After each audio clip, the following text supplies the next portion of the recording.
આજ સુધી આ પોરણગઢની પ્રજા મારું માન મર્યાદા રાખતી હતી. આજે મને વાંજિયાના મેણા મારશે માટે રાજમાંથી તમારા માતુશ્રીને બોલાવો. મારે વાંજિયા વિશે બે વાત કરવી છે. હે આજે પર ધન બોલાવે માતાજી આવો રે.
મહારાજ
તમારી પાતા રે વયા.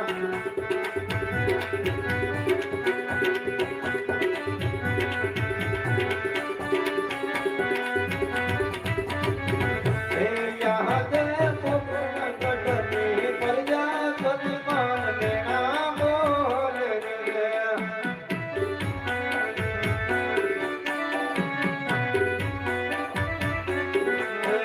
જપલ વાણીઓ અવતાર પોપટ કટની પરજા સદમાન મેણા બોલ રે.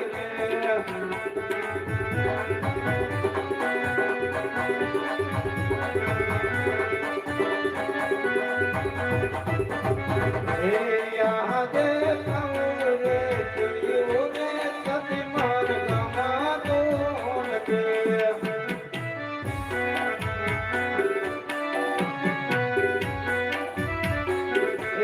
નથી ગમતા પોપટ ઘટનારા હાથ ફળ રે જીવ રે સદમાન ગમાતો નથી.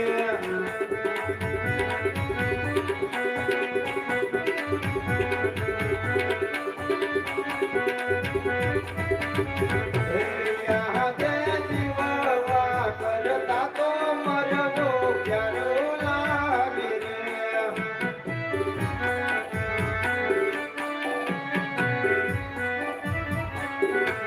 ભયો મારો વાણીઓ અવતાર જીવવા કરતા તો મરવો પ્યારો લાગે રે.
હજી પણ તમે વાત ન સમજા. દીકરી છે તો પાટલા કટે છાપણ છે. આજે ભણાવો તો કાલે પોત પોતાને સાસરે ચાલી જાય. જતી પાછળથી જો એકાદ ગોર હોય તો રાજ ચલાવે, નહીંતર રાજને એક દિવસ તાળા દેવાય. જતી માટે મને શિવ શંકર ભોળાનાથના શરણે તપ કરવા જવાની રજા આપો. જતી મારા રામ, આજ તમારે વનમાં જવું તો મારી કોઈ ના નથી. તો અત્યારે આપણી દીકરી સગુણા 16 વર્ષમાં મલાઈ થઈ શકે છે મારા રામ. તો આજે હમણાં લગ્ન કરતા જાવ ને તો મારે કોઈ જાતની ચિંતા ના રહે. બહુ સારું સતી. અરે વીરા પ્રધાન, રાજમાંથી કોઈ સારામાં સારા ગોર હોય એને બોલાવો. હે આજે પર ધન બોલાવે બોલ દેવ આવજો રે.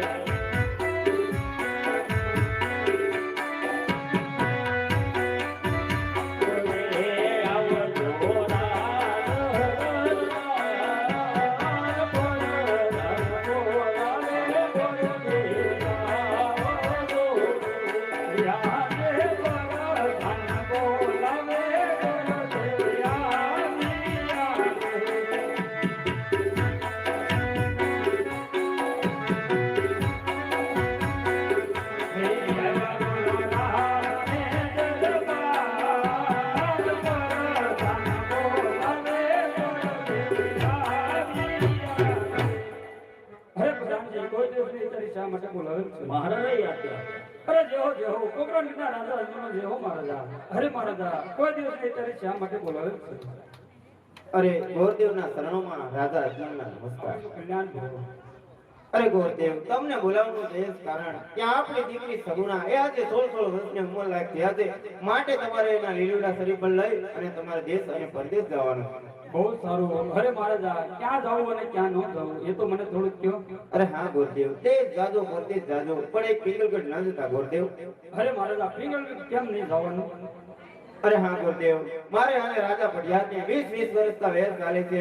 એટલું જ નહીં, મારે 22 વર્ષથી અબોલા છે. માટે પિંગલગઢ ન જતા ગોરદેવ. અરે મહારાજા, પણ હું તમારી પાસે એક થોડુંક વચન માંગુ છું. જા હું બેન સગુણાના સમર્પણ કરીને આવું ના તમારે શરીર માંગી લે કરવા પડે તમારે. બહુ સારું ગોરદેવ. બહુ સારું.